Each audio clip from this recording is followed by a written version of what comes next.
नमस्कार। आज 17 अप्रैल फ्राइडे।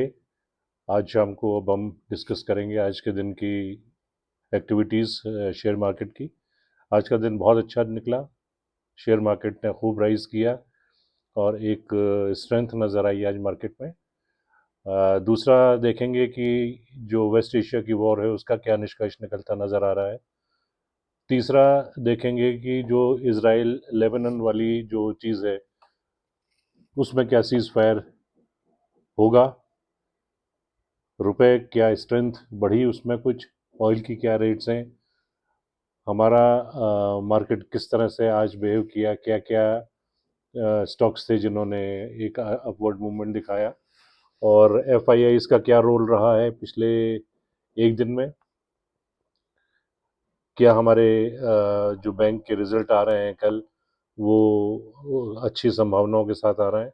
इन सब चीज़ों को हम डिस्कस करेंगे आज के वीडियो में। मेरा नाम संजीव माथुर है और मार्केट पल्स टुडे में आपका स्वागत है। आज का वीडियो हम शुरू करते हैं। आज का दोस्तों मार्केट बहुत अच्छा रहा।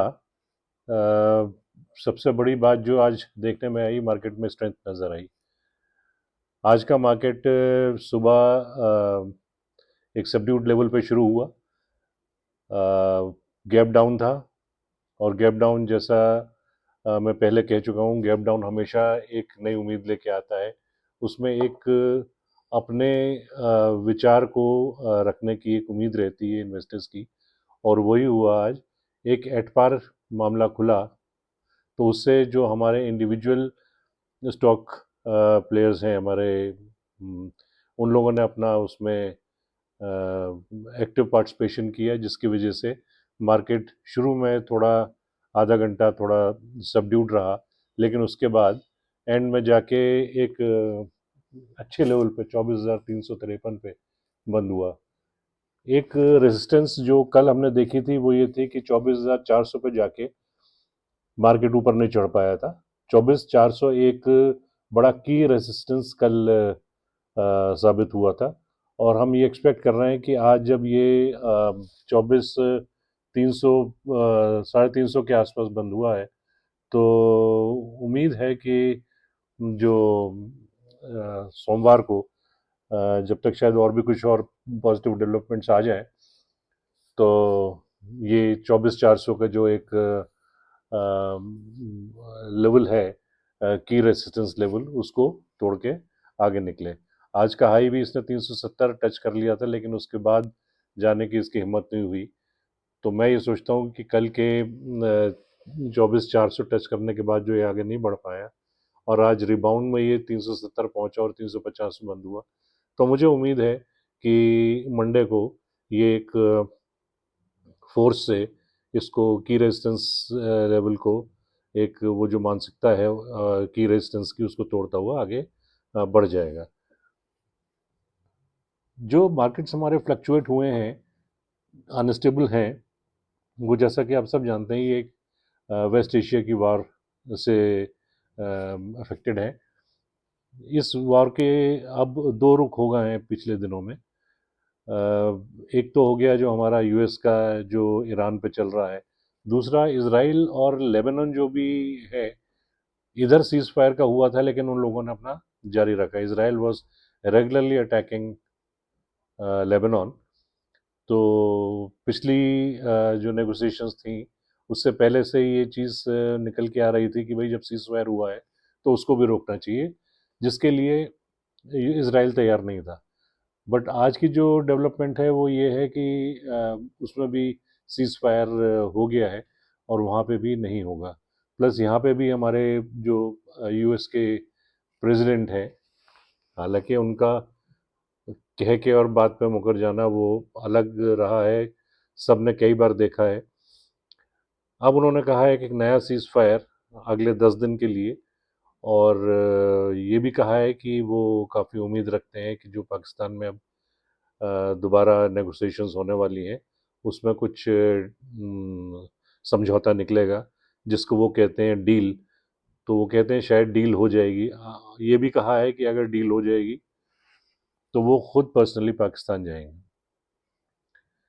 आज के मार्केट के चढ़ने का काफ़ी वजह ये थी कि एक पॉजिटिविटी नज़र आई इसराइल और लेबनान के सीज़ फायर को लेके, और दूसरे एक ये कि नेगोशिएशंस होने की अब फिर से संभावना बढ़ गई है, और सिर्फ नेगोशिएशंस ही नहीं, कहीं ना कहीं सेटलमेंट भी आने की कुछ उम्मीद हो गई है।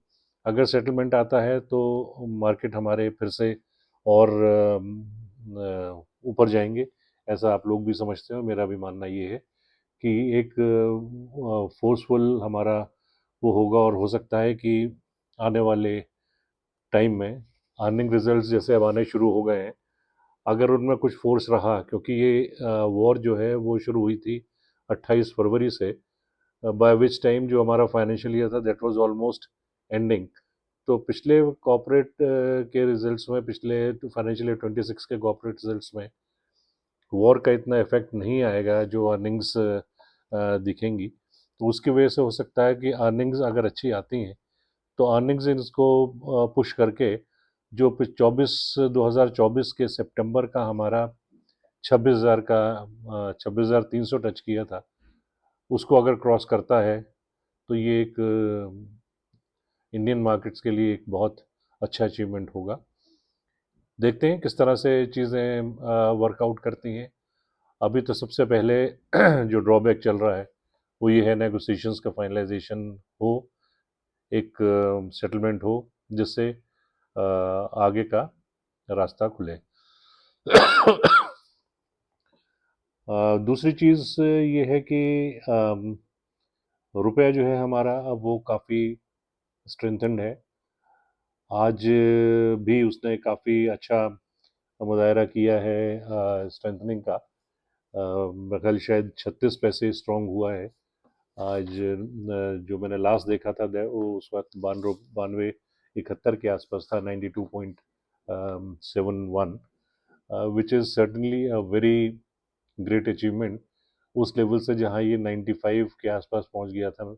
और ये इकोनॉमिस्ट और फाइनेंशियल इंटरप्रेटर्स ये एक्सपेक्ट कर रहे थे कि हो सकता है ये 100 टच कर ले। जो आरबीआई ने अपने स्टैंड लिए इस चीज़ में, जैसे फॉरवर्ड ट्रेड ऑफशोर अकाउंट में बंद करा, या जैसे आज की न्यूज़ थी कि जो हमारी ऑयल कंपनीज हैं उनको डायरेक्ट डॉलर्स प्रोवाइड करने का वो दिया है ताकि वो मार्केट से ना वो परचेज करें। ऐसे डेवलपमेंट्स हुए हैं जिसकी वजह से रुपी स्ट्रेंथन हुआ है। अगर रुपी की स्ट्रेंथ बनी रहती है तो हमारा डेफिसिट जो है उस पर भी काफ़ी हमें असिस्टेंस मिलेगी, और एक अच्छा हमारा वो डेफिसिट का अकाउंट बना रहेगा। आज एक और अच्छी न्यूज़ आई है, उसमें ये है कि जो हमारा सी फूड का एक्सपोर्ट्स है उसमें 14% का इंक्रीज हुआ है, which is in spite of the fact कि पिछले साल यूएस टैरिफ्स की वजह से यूएस में एक्सपोर्ट्स हमारे बहुत ज़्यादा इफेक्ट हुए हैं। 14% इंक्रीज जो हमारा है इसमें श्रिम्स के या फिशरीज में, उसकी वजह से जो स्टॉक्स इसमें डील कर रहे थे उनको काफ़ी आज अच्छा राइज मिला है। एफएमसीजी को आज बड़ा अच्छा वो लिखा है, ये सेक्टर अच्छा कर रहा है पीछे, और एफएमसीजी ने आज बहुत अच्छा वो रिजल्ट्स अपने दिखाए हैं स्टॉक्स में। दूसरी चीज़ जो भी मैं बात करना चाहता हूँ वो ये है कि ये हमारे जो मार्केट्स हैं अब किस तरह से जो यूएस और इसराइल ईरान की जो वॉर है उसके बाद डील करेंगे। आज की डेट में इस वक्त ये लगता है आज का मार्केट देख के कि मार्केट्स ने ये काफ़ी कुछ फैक्टर इन कर लिया है कि हमारी ये जो नेगोशिएशंस होने वाली हैं ये इस बार फ्रक्टिफाई होंगी। किस वजह से मार्केट ये एक्सपेक्ट कर रहा है कि फ्रक्टिफाई होंगी, ये जानते हुए कि यूएस एडमिनिस्ट्रेशन को किसी तरह से भी आप you cannot take them for granted last moment पे जाके भी डील्स रह जाती हैं। फैक्टर इन कर लिया है, अच्छी बात है, बट मुझे सिर्फ डर ये है कि कहीं अगर ऊपर नीचे थोड़ा होता है तो कहीं ये फिर से सेटबैक ना लगे और फिर से हमारे स्टॉक्स नीचे ना आए। उम्मीद है, एक्सपेक्ट करते हैं कि सब कुछ बहुत बढ़िया रहेगा। तो जैसे आज मार्केट की ब्रेथ रही है, वो ख़ासतौर पे मिड कैप और स्मॉल कैप तो आउट परफॉर्म किया है और उन्होंने आज। तो हम ये एक्सपेक्ट करते हैं कि जो हमारे पर्सनल कंजम्पशन वाले स्टॉक्स हैं, जो हिंदुस्तान यूनिलीवर, नेस्ले, आईटीसी जैसा आज उन्होंने किया है, ये आगे भी हमारे एफएमसीजी के प्रोडक्ट्स अच्छा करते रहें और भी पर्सनल कंजम्पशन के स्टॉक्स अच्छा करते रहें। और जैसे अर्निंग्स ग्रोथ आएंगी, अगर उससे हमारे अर्निंग्स अच्छी आती हैं तो फिर डेफिनेटली हमारा मार्केट पुशअप करेगा।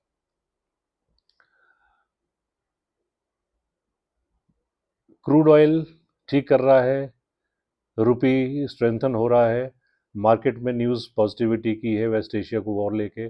तो इसके अलावा और कोई चीज़ नज़र नहीं आती कि जो मार्केट को हमारे परेशान करे या इसको वापस नीचे लाने की कोशिश करे। 300 की लेवल पे आया है मार्केट, 350 की लेवल पे ये एक बार झटके में क्रॉस कर जाता है तो फिर मुझे लगता है कि there will be very fast movement in the stocks rates and the markets will rise very quickly. दूसरी चीज़ एफआईआई का जो पेमेंट का है, वो सेलिंग का है, वो रेगुलरली चले जा रहा है। कल एक दिन ऐसा था जहां उन्होंने 380 ऑड करोड़ की परचेज करी है। अदरवाइज पूरा सेलिंग का माहौल बना हुआ है। अभी इंडिया को कोई कॉम्पिटिटिव एडवांटेज नहीं मिल रहा है एज एन इमर्जिंग मार्केट की यहाँ पे इन्वेस्टमेंट आए। और मुझे लगता है कि अभी गवर्नमेंट ने भी कुछ ऐसे खास स्टेप्स नहीं लिए हैं जिससे इनको इनविटेशन जाए कि भाई India is a good market. I don't know what is happening, but government will have to take some steps. और ये तो डीआईआई का बहुत अच्छा रोल है, जिसमें एफआईआई की सेलिंग के बावजूद डीआईआई इतना अच्छा कवर कर रहा है कि गैप ज़्यादा नहीं मिल रहा, which is supporting the market. जैसे कल था, कल 380 करोड़ का एफआईआईज ने माल खरीदा कैश मार्केट में। तो हमारे डीआईआईज ने उसको कल सेलिंग करी है, और सेलिंग करी है तो वो उसमें उनको कुछ बैलेंस हो गया। अगर ये चीज़ वैसे बनी रहे जैसे मार्च में 1 करोड़ 42 लाख का स्टॉक्स एफआईआईज ने बेचा है, और कॉरस्पॉन्डिंग उससे ज़्यादा का हमारे डीआईआईज ने ख़रीदा है। अगर ये चीज़ नहीं हुई होती तो हमारा मार्केट अब तक 20,000 की लेवल पे, 21,000 की लेवल पे पहुंच चुका होता, बल्कि और नीचे गया होता। तो उसका अंदाज़ा, सिर्फ अंदाज़ा लगाया जा सकता है कि क्या हुआ होता। इसके लिए हम जो भी क्रेडिट है वो देते हैं हमारे रिटेल इन्वेस्टर्स को, जिनका रेगुलर इनफ्लो बना हुआ है, इधर बाय वे ऑफ एसआईपीज और what ever you call them, but monthly जो कलेक्शंस हमारे डीआईआईज का हो रहा है is making them have a good amount collected with them on a monthly basis, जो कि आगे जाके स्टॉक मार्केट में हमारे लग रहा है और ये जो गैप है उसको फिल इन कर रहा है।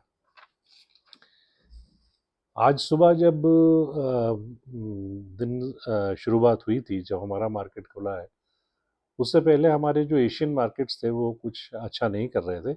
In fact Japan, Hong Kong, Korea, Taiwan सब नीचे थे। दे वर ऑल इन रेड। कोई आधा परसेंट, कोई 0.25%, सब रेड में थे। और क्योंकि हमारा भी गैप डाउन ओपनिंग हुई तो उस टाइम मुझे लग रहा था कि हमारा मार्केट भी आज कुछ ज़्यादा नहीं कर पाएगा। एक वेरिएबल उसका जो है टुवर्ड्स नेगेटिव ही रहेगा, स्ट्रेंथ नज़र नहीं आएगी। लेकिन आज उल्टा हुआ, which is why the West Asia war and the rumors or the news of the negotiations coming up उसने काफ़ी हमारे मार्केट को अच्छा पुश किया, जिसकी वजह से हम इस सिचुएशन में पहुंचे कि अब हम एक ही रेजिस्टेंस लेवल के आसपास ही हैं और अगले झटके मुझे लगता है हम उसको क्रॉस कर लेंगे। मोटी चीज़ें जो अब निकल के आ रही हैं वो ये है कि भाई we have to just keep our fingers crossed. जो चीज़ें डिस्टर्बिंग थी, रुपये का डिवेल्यूएशन, वो एक तरह से थम गया है। ऑयल की कीमतें जो 110 को टच कर रही थी, 100 पे पहुंच गई थी, वो कम से कम आज 95 97 के रेट पे है। जो वार की एक समझ में नहीं आ रहा था क्या होगा, उसके भी नेगोशिएशंस लगता है कुछ रिजल्ट लाएंगे। इन सारी चीज़ों को देखते हुए अब ये लगता है कि जो मार्केट है हमारा, ये स्टेबलाइज हो जाना चाहिए नेक्स्ट वीक से। अगर ये अगले 2 दिन में सैटरडे संडे में ये पॉजिटिविटी और निकल के आती है जो नेगोशिएशंस हो रहा है। दिक्कत की बात यह है कि एक तरफ नेगोशिएशंस की बात होती है और दूसरी तरफ बम्बार्डमेंट्स, एयर स्ट्राइक्स, ये सब चलते रहते हैं। तो एक वो विश्वास सा नहीं होता कि क्या really they are really inclined to go into this. अब दूसरी न्यूज़ ये आती है कि भाई यूएस के पास भी और ईरान के पास भी अब उतनी स्ट्रेंथ नहीं बची है। ईरान के पास स्ट्रेंथ का कुछ अंदाज़ा नहीं है, किसी को आइडिया नहीं है उनके पास कितनी स्ट्रेंथ है कितनी नहीं है। सारी चीज़ अंडरग्राउंड है। वो मिसाइल अपने वहाँ से छोड़ते हैं जिसकी कोई लोकेशन नहीं है। It is all under the hills. अब वो दिखाते तो वीडियोज़ ऐसे भी हैं जो ऊपर की जो सरफेस है वो हटी, अंदर जो टनल्स हैं उससे वो इस मिसाइल्स निकली, और उसके बाद जो वो लॉन्चर है उसकी मूवमेंट हो गई, टनल के अंदर दूसरी जगह चली गई। तो कोई भी, अगर आपके पास वो भी इतने पावरफुल बम्स हैं भी कि जो स्ट्राइक कर जाए ग्राउंड के अंदर, तो अभी वो एक्चुअल डिस्ट्रॉय नहीं कर पाते हैं। यूएस का सुनने में आया था पीछे कि उनके पास भी एमुनिशंस की कमी हो गई है, लेकिन जो है वो पीटर हेगसेथ जो है वो आके जब भी बोलते हैं तो उनकी कॉन्फिडेंस लेवल नीचे नहीं लगता। प्लस तीसरी चीज़ जो है, जो दूसरी गल्फ कंट्रीज़ हैं, वो भी अब मुझे ऐसा लगता है कि वो भी सोचते हैं कि यार अब बस करो इस चीज़ को, तुम्हारे झगड़े की वजह से हम पे, जो हमारे एनर्जी इंस्टॉलेशंस पे जो जो अटैक हुए हैं, वो आगे और ना बढ़ें। प्लस जो आगे अब वो कहते हैं, यूएस ने कहा कि हम तुम्हारे एनर्जी इंस्टॉलेशंस पे, पावर हाउसेस पे अटैक करेंगे, तो वो कहते हैं कि हम इस अटैक को रेप्लिकेट करेंगे दूसरी गल्फ कंट्रीज में। तो वो भी इस चीज़ को अवॉइड करना चाहते हैं कि ऐसे सिचुएशन में ना पड़े, और जहाँ तक हो सके इस चीज़ का सुलह निकल आए। ये सारी चीज़ें ओपनली नहीं बोली जाती हैं विद इन द कंट्रीज।